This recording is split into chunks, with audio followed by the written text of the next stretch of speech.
शेतकऱ्याच्या पेटीमध्ये तुम्ही बघू शकताय की ह्यांनी फ्यूजवर इतकं प्रचंड ग्रीस लावलंय की तुम्ही जर फ्यूजला हात लावला तर हे सगळीकडे ग्रीस केलेलं आहे. आणि ह्या ग्रीसचाच परिणाम काय झालाय, त्यांना कुणीतरी सांगितलं की बाबा ग्रीस लावल्यानं फ्यूजा काढाय घालायला सोपं जातंय. त्यांनी इतकं जास्त ग्रीस लावलंय की तुम्ही सगळीकडे ग्रीसच दिसतंय तुम्हाला फ्यूजर. तर लक्षात ठेवा, तुम्ही जे मेकॅनिकल ग्रीस वापरता म्हणजे गाड्यांमधलं ते आपल्या फ्यूजेला अजिबात चालत नाही. मेकॅनिकल ग्रीस हे इलेक्ट्रिक रेझिस्टन्स आहे, म्हणजे ते त्याच्यामधनं करंट जाऊ शकत नाही. आता तुम्ही काय करताय, ह्या फ्यूजचा उद्देश काय आहे, खालनं आलेला करंट म्हणजे त्या पत्र्यातनं याच्यामध्ये जाणार आणि याच्यातनं जाऊन वर जाणार.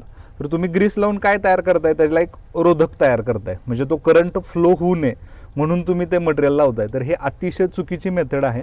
तुम्हाला जर फ्यूज लूज बसवण्यासाठी ग्रीस वापरायचंच असेल तर इलेक्ट्रिकलसाठी डायइलेक्ट्रिक ग्रीस म्हणून वेगळं ग्रीस येतं. ते ग्रीस तुम्ही तेही नाजूक थोड्याशा प्रमाणात, आणि तुम्हाला जर मेकॅनिकल ग्रीस वापरायचंच असेल तर अगदी पुसटसं वापरा, की बाबा त्याचा फक्त कमी जास्त प्रमाण म्हणजे थोड्याशा ह्याच्या प्रमाणात. त्या ग्रीसचा फायदा काय होतोय की फक्त मॉइश्चर कंटेंट अवे ठेवण्यासाठी आणि थोडंसं स्लाइट फ्रिक्शन कमी करण्यासाठी.